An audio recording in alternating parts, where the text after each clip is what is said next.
Muy buenas tardes chicos, bienvenidos.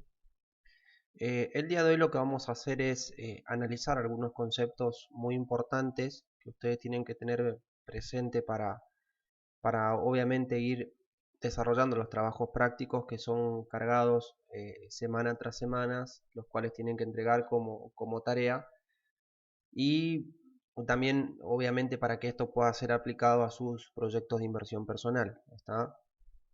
Estos conceptos sobre los que les estoy hablando, los que vamos a tratar son el flujo de fondos, algo muy importante, también conocido como el cash flow, por ejemplo, por su denominación en inglés, que es el flujo de caja en realidad. La tasa de interés, que si bien ustedes van a ver que tasa de interés no es un tema sobresaliente en lo que es la unidad, eh, hablando de tasa de interés específicamente, sí toma importancia cuando empecemos a analizar el valor actual neto en función a nuestras tasas de rendimientos requeridos, por ejemplo, el índice de rentabilidad y la tasa interna de retorno. ¿Está? Estos son los temas que vamos a tratar eh, de ir aclarando para que ustedes tengan material de donde basarse al momento de, como les dije, poder completar sus trabajos prácticos, los que tienen que ir entregando en forma de tarea, pero también para que esto les pueda servir a ustedes y sean aplicados en su proyecto de inversión. ¿Está? Vamos a comenzar hablando de el flujo de fondos. ¿Está? El flujo de fondos.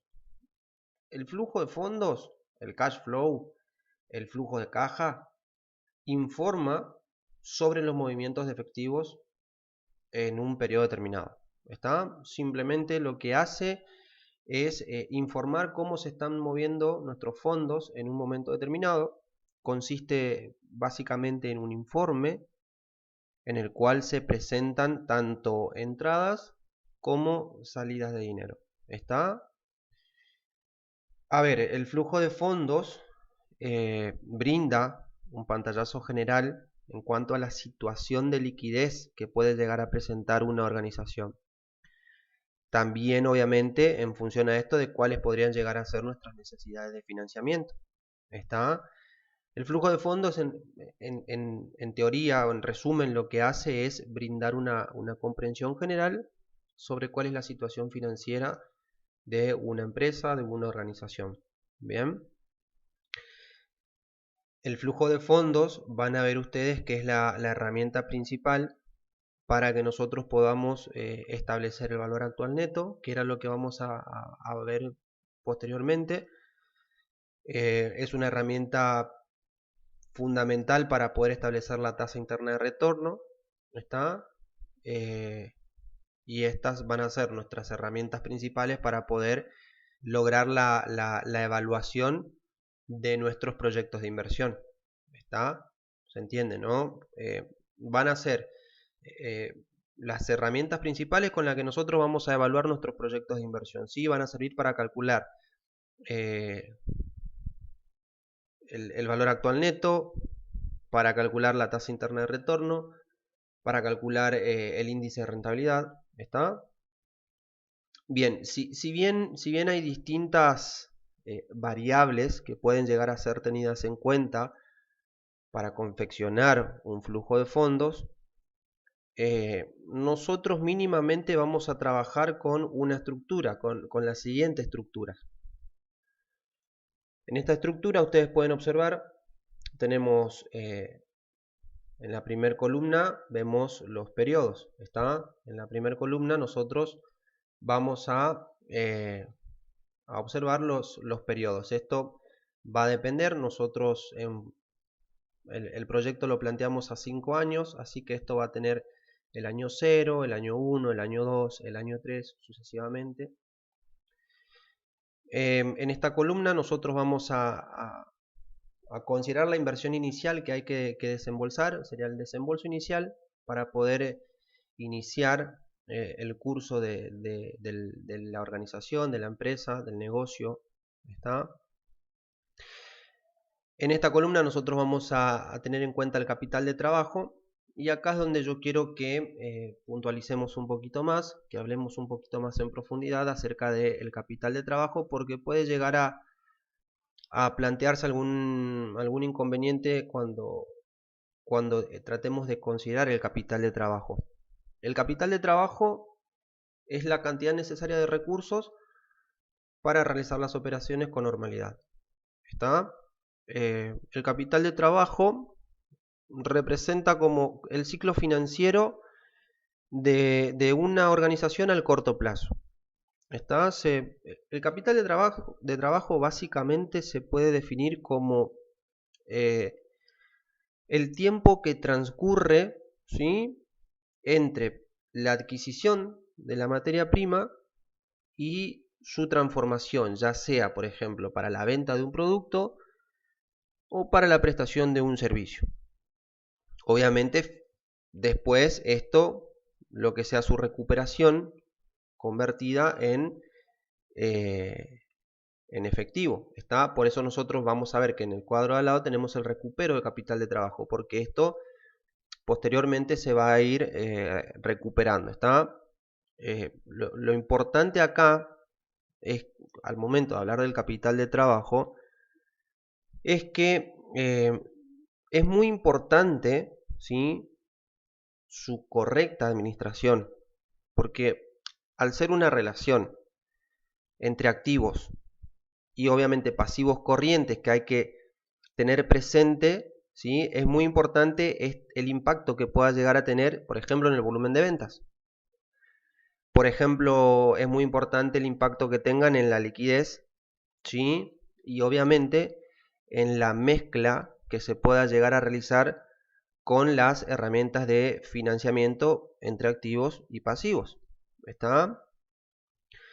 El capital de trabajo puede incluir, a ver, dinero en efectivo, ¿sí?, para la adquisición de, como dice ahí, recursos para que se puedan realizar cotidianamente las operaciones con normalidad. ¿Está? Puede incluir combustible, por ejemplo, si nosotros tenemos, se me vienen a la cabeza proyectos que por ahí recuerdo de algunos de ustedes, eh, combustible para poder poner en marcha algún rodado, alguna maquinaria.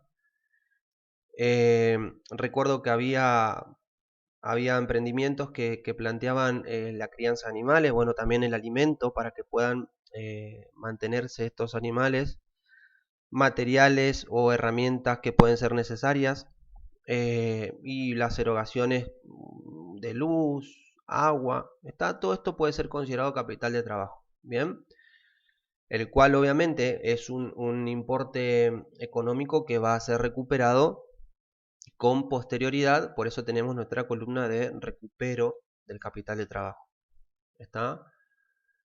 En cuanto a los ingresos, es simplemente eso, los ingresos que puedan llegar a surgir por la venta del producto que vamos a fabricar o del servicio que vamos a prestar. Bien, costos erogables también vamos a contemplar, y acá es donde también tenemos que mencionar, ¿sí? Los costos erogables pueden ser materia prima, mano de obra, los gastos de publicidad, ¿sí? Acá también tengan presente, ojo, con que la mano de obra es, tenemos que tener en cuenta básicamente cuál es la actividad que vamos a desarrollar con nuestro emprendimiento, porque en función de la actividad tenemos que ver cuál es el convenio colectivo de trabajo aplicable y cuáles van a ser las escalas salariales que tenemos que respetar. ¿Está? Básicamente eso, el costo erogable es un costo que tiene que ser asumido, bien, distinto por ejemplo de lo que son las amortizaciones, que vendría a ser un costo no erogable. ¿Está?